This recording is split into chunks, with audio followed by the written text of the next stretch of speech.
MW2 kicked off an era of Call of Duty games where the devs were in their zone. They were designed to make you feel like a badass, and Modern Warfare 2 did this extremely well. I remember playing all the campaign and story missions and feeling like I was impossible to stop. Not only did you feel like a badass, but the story itself was a proper sequel to Call of Duty 4, and the first direct sequel in the franchise. One of the things that Modern Warfare 2 does extremely well is all the missions have distinct and fun set pieces in their design. There are no boring missions in this game, just missions that you can do without, but even then, they're actually really good. Modern Warfare 2 also has great characters with great character development, most notably Soap McTavish, Captain Price, and Ghost. There are several moments in this game where you feel connected to the characters. One of the reasons I think Modern Warfare 2 is so memorable in terms of the story and the campaign is because of these characters. In this game, we're introduced to Captain Shepard, and most notably, based on his monologues, you can tell he's seen some shit. Captain Shepard and the story itself are actually written really well because the writers show but don't tell.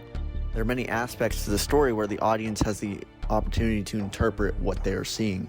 This is where a lot of new Call of Duty games falter, specifically Black Ops 3. You are told that there's a war going on, you are told that these characters are important, and you are told that the plot is an emergency. That doesn't work. I believe that another aspect to good writing is adding value to your story. It doesn't matter what kind of value, but Modern Warfare 2 added shock value in the form of the No Russian mission. This mission caused a lot of controversy online, and understandably. I mean, you're a terrorist, and you go into an airport and you shoot innocent civilians. Although it caused mass hysteria online and in news stations across America, this mission was needed to progress the story, and here's why. The events of this mission catapult the story into what it is.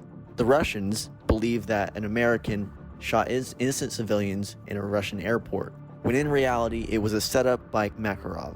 Another thing that people fail to realize about the No Russian mission is that violence is a tool for storytelling. For example, in the film Saving Private Ryan, it opens up with a scene on the beaches of Normandy. We see the terrors of war. The audience won't understand the horrors of World War II without this scene. And since it's in the opening of the film, it sets the tone for the rest of the movie. The No Russian mission sets the tone and catapults the story into what we know it to be. Once you finish the mission and go to the next debrief, chaos has broken loose into the world, and under Makarov's supervision. This is the start of essentially World War III, where the war goes to the United States in the form of the DC missions. I've had so many conversations with close friends of mine about these missions, and these are some of the most memorable missions in the franchise. Not only are we faced with the reality that Makarov was behind everything, but Shepard, our own leader, betrays us, and betrays Ghost, most importantly, and ends up killing him. The betrayal that Ghost faced left a huge impact on both the player and the rest of the characters within the story, and the rest of the game is spent hunting down Shepard and getting your revenge.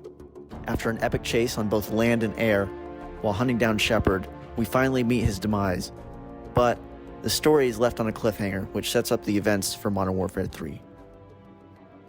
The story did leave an impression on me, but if I'm being honest, it was the multiplayer that really caught my eye. I mean, that's the first thing I played. Some of my greatest memories come from this multiplayer, and for good reason. There's a lot of aspects to this multiplayer that are super crazy and bombastic, and the music and the announcers and the kill streaks and the guns, just everything, it felt right. Although I would consider this game ahead of its time, the mechanics were pretty simple. There wasn't any dolphin diving or sliding, no boost jumps and jetpacks, of course. It was just simple fun. I will admit that the newer games give you a lot of gameplay variety in terms of mechanics, but there's something so simple and fun about Modern Warfare 2 that I can't get my mind off of. One of the biggest factors for me that makes a multiplayer really good for Call of Duty is the maps. And in recent years, they've actually been really bad. I mean, you take a look at World War II and what they did. Just one-dimensional maps, no layers, bland. It just wasn't good. And Modern Warfare 2 had these maps where you remembered. Every time one would load up, you would get excited. There wasn't really a terrible map in this game, just some that you were okay with playing with. The pure excitement I experienced when I loaded into a match on Terminal isn't enough in itself to get me back playing this game year after year. All these maps in the game were inspired, and they felt inspired. There was a theme to them. and you could tell there was careful consideration taken into every design aspect of the maps. In addition, the maps also added a lot of variety.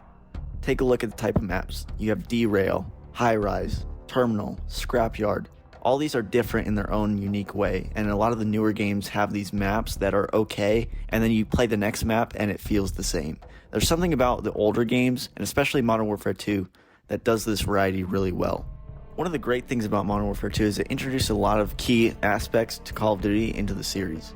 Most notably, the kill streaks. And man, the kill streaks in this game were the best they've ever been. I truly believe that no game has been able to match the fun of their kill streaks compared to Modern Warfare 2. The pure elation of getting an AC-130, a chopper gunner, an EMP, and even a nuke in this game was just amazing. Just bravo. The leveling in this game is really good. I remember getting my first prestige and just noting how excited I was. And if you had a 10th prestige in your lobby, you knew they were a big deal. Nowadays, I feel like that magic has disappeared and I don't really care what anyone's level is. Weapon customization was pretty simple and straightforward, which I didn't mind, especially for my first Call of Duty game. But over the years, I will admit it would have been cool to have different leveling in the weapons, primarily with some camos. I mean, I love the camos in Modern Warfare 2, don't get me wrong, but I feel like there could have been more done. Maybe it was the technical limitations of that time where they couldn't really expand on any of the customization, which is okay. There's really no character customization either, but at the time, I'm sure it was difficult to do so. Even without flashy customization, the weapons in this game sounded, felt, and just looked amazing. This is the era of weapons like the Intervention, the ACR, and the Scar H. The Intervention introduced quickscoping to a lot of people, and this is when FaZe Clan started taking off. In this game, it was just so satisfying to shoot people, and it sounds funny, but it was true. And on top of that, there were so many options, and viable options. I feel like nowadays, the meta in most Call of Duty games comes down to 2 or 3 weapons, and when they add DLC weapons, they're always overpowered. This game didn't have any DLC weapons, and it shows. I mean, the meta in this game is beautiful. You essentially could use any gun you wanted in this game, and a lot of the newer games, you can't really do that. You have to use what's meta, otherwise you're going to get absolutely pulverized by little Timmy snorting G Fuel. I could go on and on about the weapons, but I honestly want to know what everyone else's favorite weapon was in this game. Leave your comments down below. Remember that time, like recently, you loaded into a Cold War match and everyone had their mic on? Yeah, me neither. Modern Warfare 2 was the era where everyone had a mic on and everyone had a problem with everyone else in the lobby. It was glorious.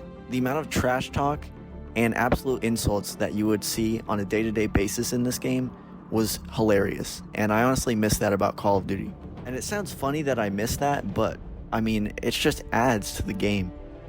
I guess it could be a negative and a positive. Negative as in you miss it and it added to the culture, but a positive as in, you know, not everyone's going to get insulted and people are generally like GG's at the end of games nowadays. Although this game had some really good positives, of course, any game has its negatives, and a lot of people have a problem with the glitches and the unpatched problems in this game. The biggest problem that this game faced was the explosive damage, and most notably on the noob tube. Honestly, at that age, I was just having fun, so I didn't really care, nor did I understand the idea of patching a game. It was just the game, and I played it. However, over the years, as I've gotten older, I've begun to understand why people had a problem with it. And sometimes I go back and play Modern Warfare 2, and I'm like, yeah, this is kind of annoying, but I don't mind it, because it's part of the game, and it's from my memory. There was a rumor, though, that a patch was going to come out to fix all these problems, and at the time, I guess the 2 studio directors at Infinity Ward got fired, and they were the ones behind the patch, but it's all blur. It's a huge rumor again, and so I don't really think that patch existed, to be honest. No matter what, the glitches and explosive damage in this game with the noob tubes just adds to the fun of this game, and it's a great memory that I have. Another aspect of this game that goes unnoticed most of the time is the soundtrack. The fact that this game was scored by Hans Zimmer is incredible, and if you go back and listen to a lot of the music that he created for this game, it's just amazing. I always go back to it and listen to it. One of my favorite memories from this game is loading up the campaign for the first time, and you're hit with that incredible score. Just an amazing feeling.